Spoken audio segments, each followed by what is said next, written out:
Pak Aswin, ini metode rasi ini cukup menarik dan mungkin bisa diceritakan Pak setelah instalasi ini jadi, itu kan pasti udah mulai tebar bibit Pak ya. Iya. Nah kira-kira persiapan dan yang dilakukan apa Pak ini Pak? Oke, mungkin dari awal ketika misalnya kolam sudah jadi, itu kan masih ada bau semennya ya Mas ya. Oke. Oke. Langkah awalnya yang perlu dipersiapkan mungkin kalau saya kemarin pertama saya gosok semua Mas pakai daun pepaya atau kalau enggak pakai cacahan apa namanya pelepah pisang gitu Pelepah Mas. pisang. Pakai pelepah pisang jadi digosok semua. Gosok semua, setelah rata semua digosok, dinding dan apa dasarnya. Setelah itu kita isi air Mas. Kita isi air, kemudian didiamkan. Kalau saya sih waktu itu seminggu Mas. Seminggu. Paling nggak seminggu sampai ada apa namanya jentik-jentiknya itu ya. Kan ada keluar planktonnya itu.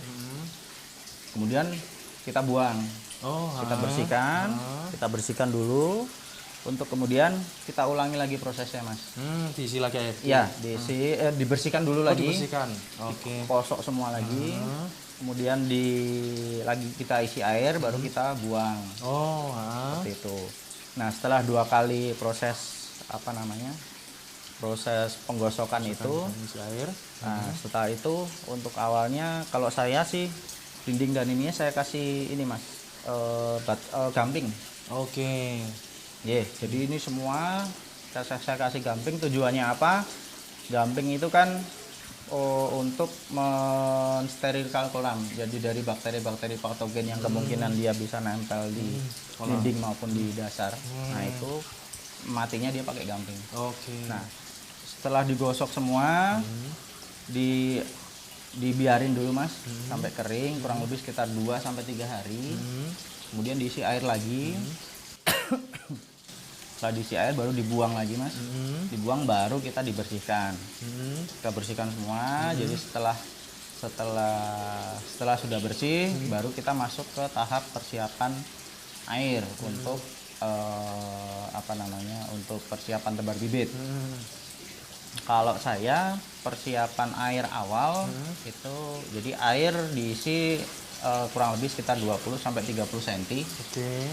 Kemudian saya pakai aplikasi garam gosok sama dolomit Mas. Dolomit sama Itu untuk jadi itu untuk persiapan airnya Mas. Persiapan air supaya air ini ibaratnya kalau saya bilang sih mateng, jadi siap untuk ditebar bibit. Iya. Nah, itu kemudian air didiamkan selama kurang lebih seminggu tadi sampai kelihatan Mas, nanti keluar apa namanya tandanya ada kayak jentik-jentik nyamuknya itu sama ada planktonnya Mas. Kecil-kecil baru itu kita tebar bibit. Tebar bibit setelah ya, itu. Pak? Iya. Kurang lebih 1 minggu ya. Iya, kurang lebih persiapan airnya 1 minggu. Setelah tebar bibit, kemudian perawatan rutinnya apa Pak itu Pak? Perawatan rutinnya setelah tebar bibit Mas. Iya. Setelah tebar bibit ya paling kita cek pH kolam. pH kolam. pH kolam karena untuk lele ini kan apa namanya yang paling bagus itu antara pH yang 7 sampai 7,5 lah kalau saya bilang.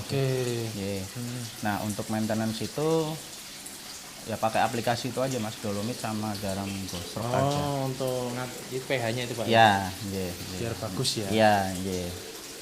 Terus untuk ini Pak sehari-hari berarti cuma ngasih pakan aja Pak ya? Iya. Dan manajemen pakan yang saya terapkan itu apa namanya? Pakan saya bibis dulu Mas. Pembibisan memakai probiotik. Kebetulan untuk probiotik itu saya bikin sendiri. Jadi untuk kalangan sendiri aja seperti itu. Berarti pakannya dikasih probiotik. Kemudian dibibis, saya fermentasi kurang lebih sekitar 3 hari. Nah, baru baru dikasihkan ke Oh, oke. Berarti Ikannya. pakannya sudah terfermentasi dengan Betul, probiotik ya. betul, nggih, nggih.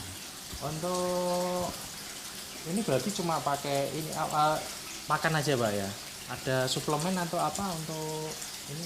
Oh enggak mas, Enggak ya? saya enggak pakai. Nggih, Nah, berarti nggih. sudah masuk ke pakan tadi itu Iya, Pak, iya, probiotiknya ya? iya, betul, nggih, sudah ada di Untuk pakan aja. kolam aja cuma maintenance instalasi rasnya ini aja Pak ya? Iya, Oh, iya, nggih. terus ini Pak sampai umur panen ya? Nggih, Umur panen jenengan ini berarti nanti begitu bibit pertama ditebar, nggih. terus kemudian nanti umur berapa itu disortir berarti ya? Ada Iya, disortir Pak? nggih, ada grading mas. Oh, grading. Istilahnya ada grading. Jadi kalau di sini ini saya deter mas. Deter itu dari ukuran 46. Hmm. Karena saya memang untuk mulai tebar di kolam itu dari ukuran yang agak besar memang, dari ukuran 79. Jadi nanti setelah dari kolam yang sini saya grading, kemudian saya pindah ke kolam produksi lah istilahnya, seperti itu. Sampai umur panen Pak ya? Iya, betul. Nggih. Oke. Oh ya Pak Aswin, ini untuk pemberian pakan sendiri, yang tadi kan pakan difermentasi dulu ya. Iya. Nah, pemberian pakannya sendiri sehari-hari berapa kali ini per hari? Yang saya terapkan manajemen pakannya, saya pemberian pakan itu 3 kali mas. Sehari 3 kali. Sehari 3 kali. Untuk takaran pakannya menyesuaikan dengan populasi yang ada. Ya, hitungan pemberian pakannya itu. Oke. Ya,